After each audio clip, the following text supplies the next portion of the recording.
Students, today we'll do next part of the chapter. A seed tells a farmer's story. As you all know, in our previous class, we have done first part of our topic. लेकिन उसमें next topic पे जाने से पहले एक बार हम पिछली class में जो भी हमने सीखा और किया उसको हम रिवाइज करना चाहेंगे। और मुझे लगता है कि उस चैप्टर का वो टॉपिक करने के बाद सभी बच्चों को अब बाजरा सीड का रिकग्निशन अच्छे से हो गया होगा। And now you can tell the different uses of bajra. Like हम बाजरा को रोटी की फॉर्म में खाते हैं, खिचड़ी और दलिए की फॉर्म में यूज करते हैं। नेक्स्ट, इस चैप्टर के बाद सभी बच्चे जो हमने अलग अलग तरीके सीड्स को प्रोटेक्ट करने के लिए किए थे उसके बारे में जान गए होंगे। बहुत सारे हमने मेथड्स उस टॉपिक पे किए थे।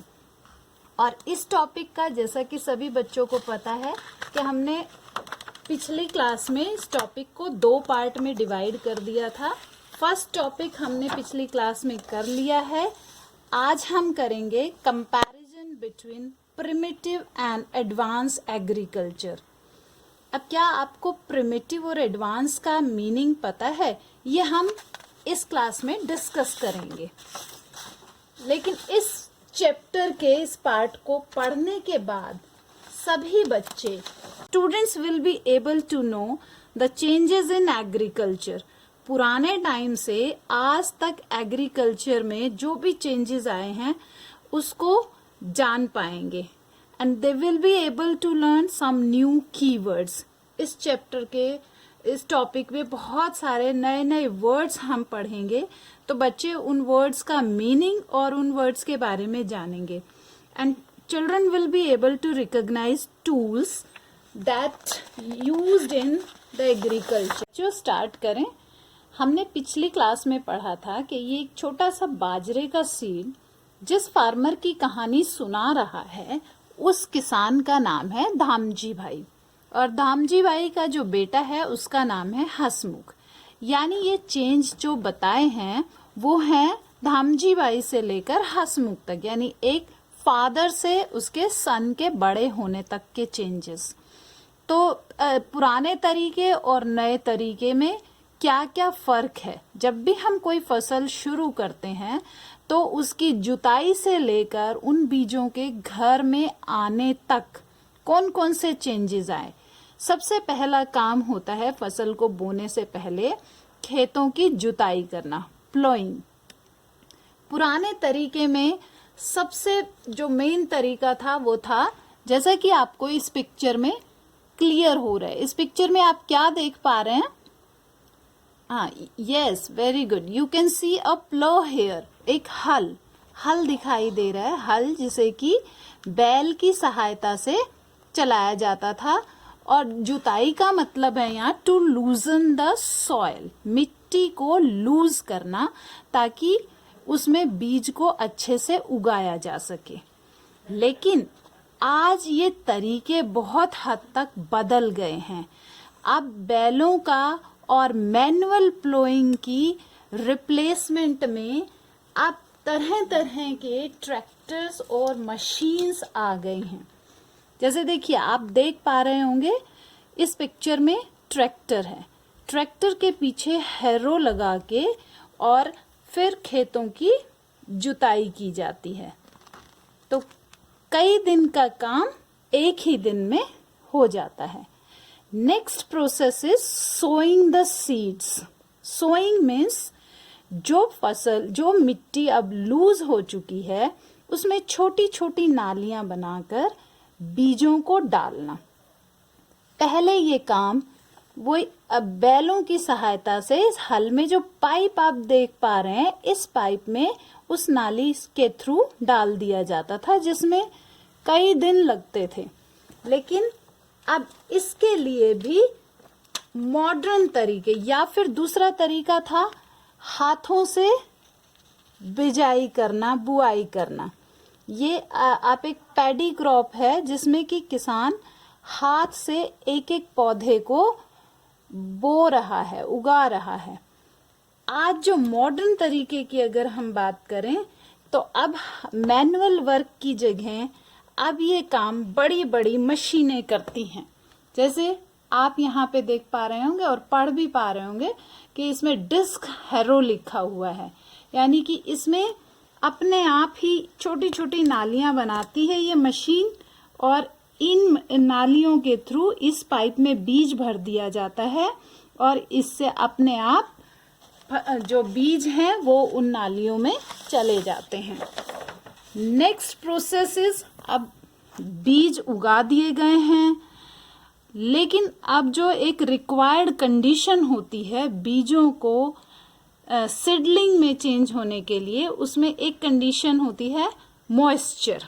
मॉइस्चर किससे मिलेगा? पानी से, और पानी, खेतों में पानी देना इज इरिगेशन। सो पुराने टाइम में किसान इरिगेशन के लिए, खेतों में सिंचाई के लिए mainly they were depend upon rainfall. Rainfall means बारिश, बरसात पे डिपेंड करते थे। अगर बारिश अच्छी हो गई तो फसल अच्छी हो गई, अगर बारिश कम हुई तो फसल भी कम होती थी।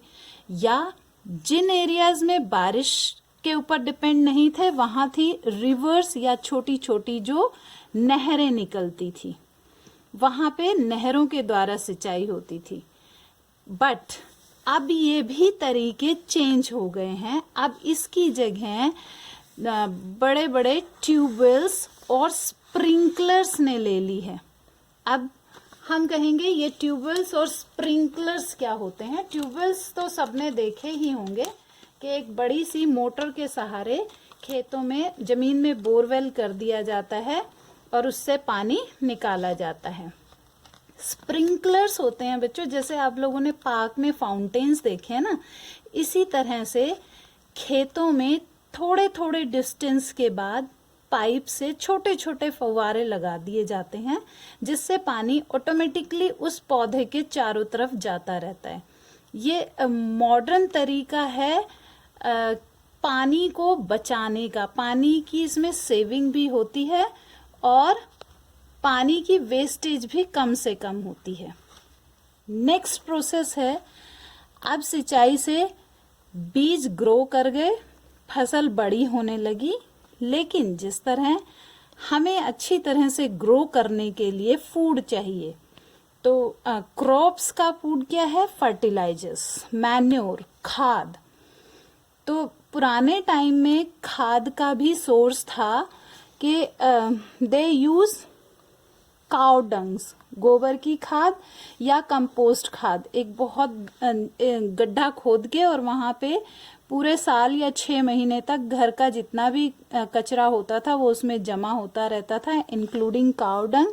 और फिर जब फसलें कट के दूसरी फसल की तैयारी होती थी तो उस टाइम यहाँ पे कंपोस्ट मैन्योर डाल दिया जाता था। लेकिन अब इसकी जगह हम ज़्यादातर केमिकल फर्टिलाइजर्स यूज़ करने लगे हैं, और केमिकल फर्टिलाइजर्स के साथ साथ फसलों में जो कीड़े लग जाते हैं, फसलें खराब करने लगते हैं जब वो, then we use pesticides and insecticides also. हम कीड़े मारने की दवाइयाँ भी उसमें, जिसमें कि बहुत सारा केमिकल होता है, वो यूज़ करते हैं ताकि जो फसल आए वो अच्छी क्वालिटी की हो। अब इसमें नेक्स्ट प्रोसेस होता है हार्वेस्टिंग। अब फसल पक के तैयार हो चुकी है, तो हार्वेस्टिंग का मतलब है जो फसलें पक के तैयार हो गई हैं उन फसलों की कटाई करना। इवन पुराने टाइम में ही नहीं, अभी आप लोग भी अगर अपने गांव में जाते हो तो आपने वहां देखा होगा कि फसलों की कटाई अभी भी बहुत सारे इलाकों में हाथ से की जाती है। ये देखिए, जैसे इस पिक्चर में क्लियर हो रहा है, ये लेडी बैठ के और अपनी पैडी क्रॉप को काट रही है। तो इस तरह से अभी भी बहुत सारे इलाकों में ऐसे हाथ से फसल की कटाई होती है। लेकिन जो कई स्टेट बहुत एडवांस हैं अब एग्रीकल्चर में, जिसमें कि पंजाब, हरियाणा अगर मैं नाम लूँ तो इनमें अब ये सारा काम मैन्युअली ना होके फसलों की कटाई का काम करते हैं हार्वेस्टर्स एंड थ्रेशर्स। ये बड़े बड़े हार्वेस्टर्स और थ्रेशर्स जो काम हाथों से कटाई से हम कई दिन में कर पाते हैं वो कुछ घंटे में ही हो जाता है।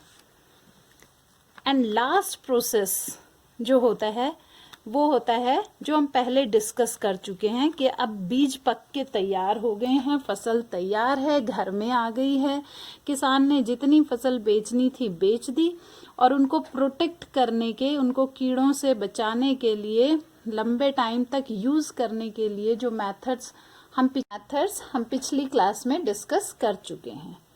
अब जो यहाँ 6th पॉइंट आप देख पा रहे हैं क्रॉप्स, इसमें आप दो क्रॉप्स, आपको दो सीड्स दिखाई दे रहे होंगे। फर्स्ट है राइस और दूसरा है व्हीट, यानी कि दे आर स्टेपल फूड। इन्हें ये पुराने टाइम में बेसिकली इसी तरह की फसलें उगाई जाती थी कि जिससे किसान का पूरे साल का अपना कोटा वो रख सके सेव करके। लेकिन आज के टाइम फसलों का ये पैटर्न भी चेंज हो गया है। अब आप पूछेंगे वो कैसे? तो आज किसान बजाय अपनी भरपाई के लिए, अपने घर की पूर्ति के लिए अनाज उगाने के, आज किसान प्रेफर करता है, he prefer to grow cash crops. Now what is this cash crop? Cash जैसा कि नाम से ही क्लियर हो रहा है, जिसके बाद उसे, जिसको मार्केट में बेचने के बाद उसे पैसा मिल सके। लाइक यहाँ आप शुगर देख पा रहे हैं बच्चों, तो शुगर जो है वो शुगर केन से मिलती है, यानी गन्ने से मिलती है। दीज आर लैंटिल्स, यानी दालें। ये दालें हैं जो कि पूरे साल थोड़ी बहुत सेविंग के बाद किसान उसको भी मार्केट में बेच देता है। और ये जो है ये कॉटन क्रॉप है, यानी रुई। तो कॉटन क्रॉप उगा के किसान उस टाइम अच्छा बेनिफिट, अच्छा प्रॉफिट लेता है। तो यानी कि अब इस तरह की फसलों का पैटर्न बदल के कैश क्रॉप में चेंज हो गया है। So this is all about this topic. यानी कि इस चैप्टर में हमने जो बेसिकली पढ़ा पिछली क्लास में भी और अब भी, वो कंक्लूजन ये निकलता है कि आज के टाइम बहुत सारे, हर चीज में, फसलों की हर चीज में, हर एस्पेक्ट से चेंजेस आए हैं। लेकिन इसमें हमने बहुत सारे ऐसे न्यू वर्ड्स पढ़े जो हमारे लिए नए हैं। जैसा मैंने पहले भी बोला था कि जब आप ये चैप्टर कंप्लीट कर लेंगे तो हम इन वर्ड्स के बारे में कुछ जान पाएंगे। कुछ हद तक आप लगता है कि इनका मीनिंग सीख गए होंगे, but let's revise it again. सबसे पहला word is sowing. Sowing means फसलों को बोना। This is harvesting. हार्वेस्टिंग का मतलब कटाई, काटना। मैनुअल, मैनुअल का मतलब है हाथों से काम करना। इरिगेशन यानी खेतों में पानी देना, जिसे हम सिंचाई बोलते हैं। Next word is harvester. जैसा इस पिक्चर में भी आपको दिखाई दे रहा है, हार्वेस्टर बड़ी बड़ी मशीन्स होती हैं जिनसे कि कई दिन का काम कुछ घंटों में खत्म हो जाता है। And last word is cash crops. Cash crops means जिन फसलों को उगाने पे किसान को बहुत सारा कैश मिलता है, प्रॉफिट मिलता है। So children, I hope you like this chapter. Okay, bye. Have a nice day. We'll meet again. Thank you.